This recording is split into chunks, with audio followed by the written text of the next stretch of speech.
If you go and service and you're a service provider, no matter what service you're providing, there are things that can happen. There are things that can sneak in. And that's what you're doing in that 3-day touch. You're actually letting them know what could actually happen so that if they see it, they're not like, well, what did my service provider do? What did they do while they're here? They messed up, blah, blah, whatever. So that is why this 3-day touch is so important. Welcome to the follow through. Every episode, we dive into the challenges, opportunities, and strategies that help business owners save time, reduce stress, and grow. Let's jump in. Something I heard in a coaching group years and years ago, which I started implementing, and it really changed many things about the experience that my customers were getting from the company. And also it really helped us on the back end as well, because our clients were informed. They were informed of things that were going to happen, and the phone calls and the frustrating phone calls that we were getting. Not that people weren't frustrated by it, but they knew kind of what was already going to happen. So what this is it's called the 3-3-3. And I just use that still as a broad term. But really, at the end of the day, most problems and most issues aren't really necessarily huge problems, but they turn into big problems because no one checked in and no one told anybody about what was potentially going to happen. So the client was not informed. And when the client is not informed about when something can happen and it happens, they tend to get frustrated. So this sequence of communications really helps to limit that. And really all you're doing again is just communicating. And what the 3-3-3 is it's a framework, it's a communication framework really. So after a job is completed or after a service is completed, you communicate with that client 3 days after the job's done, 3 weeks after the job's done, and then 3 months after the job's done. So, and it's really, every single one of them has a different purpose. Or let's say, I kind of took it to every single one has a different purpose. And what we're gonna start today with that first 3-day check-in. What is the purpose of that one? What does it sound like? And why do it? Why even do it? So, and then on Wednesday, we're gonna talk a little bit more about the 3-week one, and then on Friday we're gonna talk about the 3-month one. So, what the 3-day check-in really is, and what this 3-day communication after the job is done is, it's really a comfort check, a trust builder, if you will. And it's a chance to kind of surface any concerns that client might have as quickly as possible. It's not salesy. You're not trying to sell anything. You're really just communicating with the client to find out and make sure the service went well and see if they have any questions. Because by answering those questions, you are putting the customer at ease, right?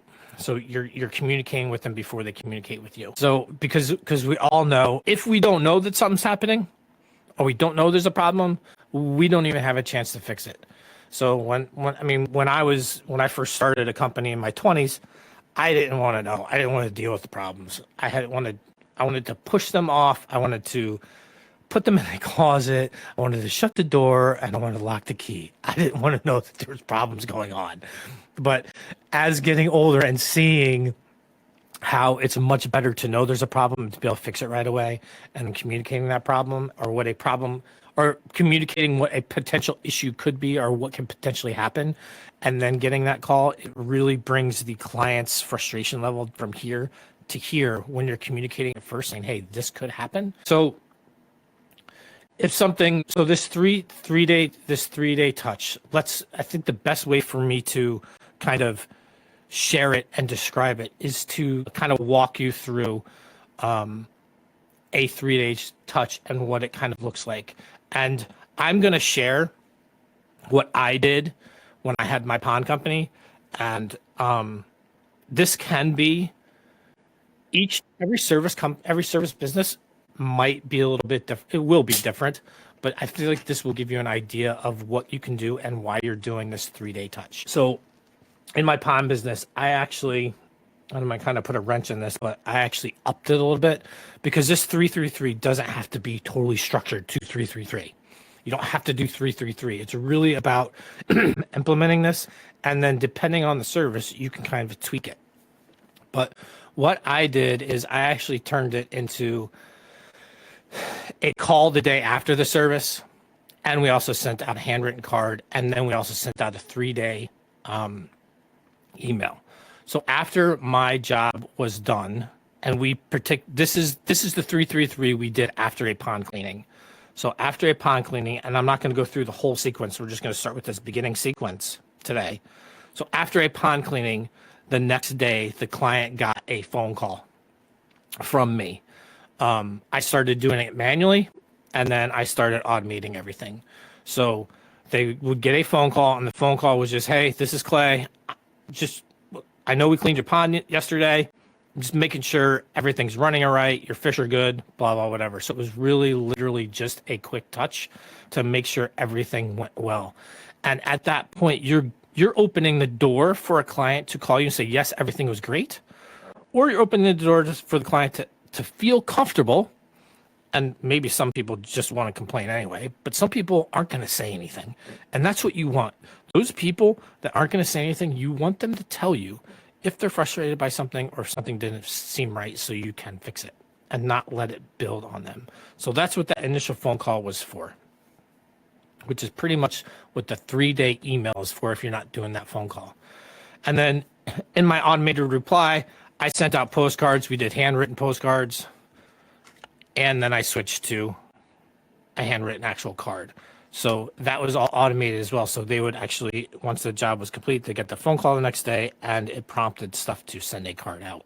Now the email. And it doesn't even have to be an email. You could do an email or a 3-day text. It's really just a 3-day touch of communication, no matter how you decide to do it. I used an email because at that point I had called already, and they were getting a card like 7 to 10 days later. So that 3-day communication can be an email, text message, phone call, whatever you want it to be.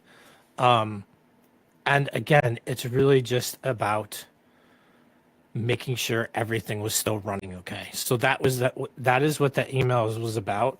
Make sure your fish are, so it was a general communication, be like, hey, we were at your pond a few days ago. We were just checking in one more time to make sure your fish are doing okay, make sure everything's running, make sure your water levels are good. If you notice anything out of the ordinary, or if it seems like maybe there's some water loss or whatever, please reach out and give us a call. We want to help, and we want to make sure, or actually what we do is say, typically, sometimes what we see when starting up a water feature for the first time during the year, you might experience some water loss. And this is due to settling, blah, blah, whatever. Your pond's been running for a few days. If you notice this, please let us know. The biggest thing this did for us, before I started doing this, the amount of phone calls that we would get after we would start someone's pond up in the spring because there was water loss and people were mad and they thought that you did it, or they thought that you did something wrong because their pond's not losing water now because it didn't lose water last year, was incredible. Once I started communicating to them why this can happen, the phone calls that I got, or the communications that I got was, hey, Clay, you know how you mentioned that we might be losing some water because of the winter? Freeze thaw, blah, blah, blah, things shift. Well, I think that's happening. So the narrative from the client changed, and I wasn't getting mean phone calls that the pond was leaking. I was getting, hey, this is happening. I think we need to address it. So that first touch, that first 3, that is what that is all about. And it doesn't matter what industry you're in. If you go on service and you're a service provider, no matter what service you're providing, there are things that can happen. There are things that can sneak in. And that's what you're doing in that 3-day touch. You're actually letting them know what could actually happen so that if they see it, they're not like, well, what did my service provider do? What did they do while they're here? They messed up, blah, blah, whatever. So that is why this 3-day touch is so important.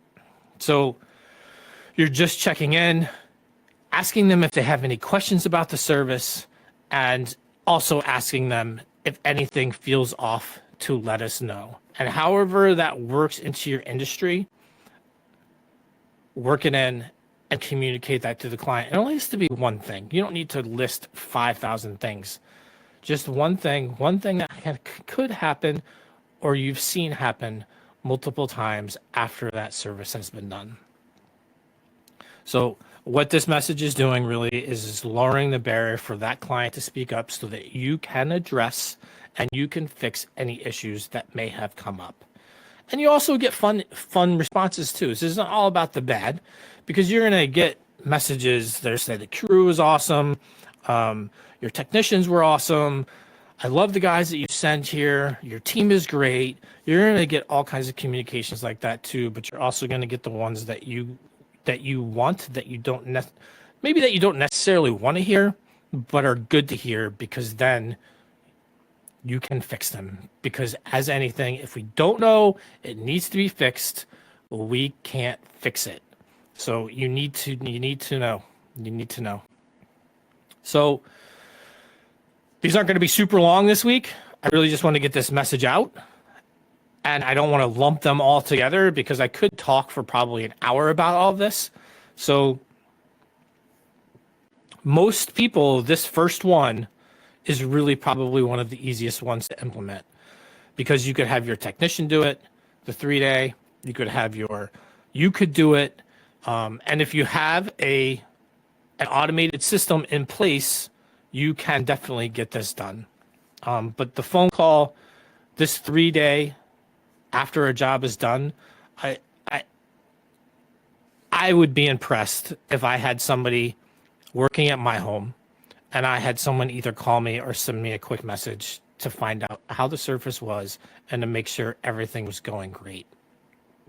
So, which does not happen. Very rarely. I think in all the years that I have been a homeowner and been able to afford to have people help me, I think I've had one.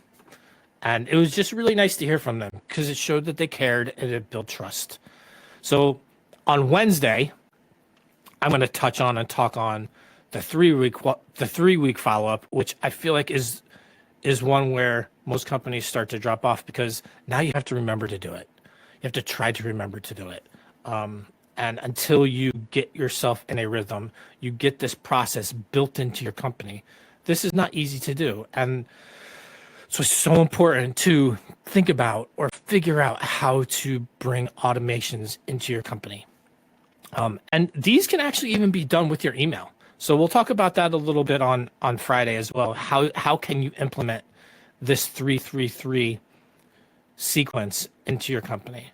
So the 3-day, we're building comfort, we're building trust, and we're opening up that line of communication,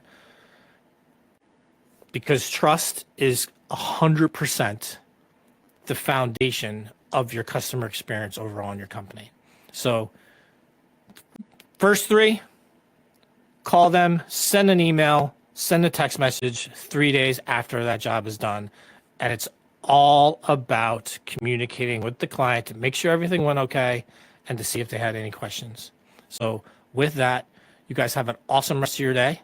I appreciate everybody for joining me today. And I look forward to seeing you on Wednesday. And we're going to talk through the 3-week follow-up. What does that look like?